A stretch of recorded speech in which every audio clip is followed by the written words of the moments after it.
आहे 3 ते 4 हिरवी मिरची घेतली आहे, कढीपत्ता, तेल, हळद, मोहरी, मीठ आणि घरचा लाल तिखट मसाला।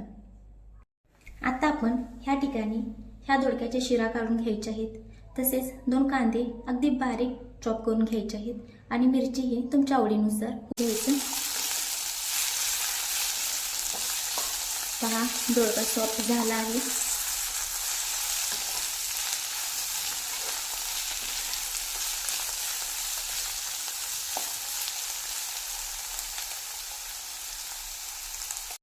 आता आपण इथे मीठ घालून घ्यायचं,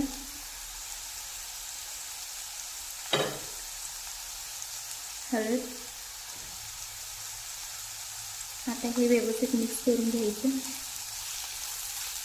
राधिकास किचनचे व्हिडिओ आवडत असतील तर प्लीज व्हिडिओला लाईक करा आणि चॅनलला सबस्क्राईब करा।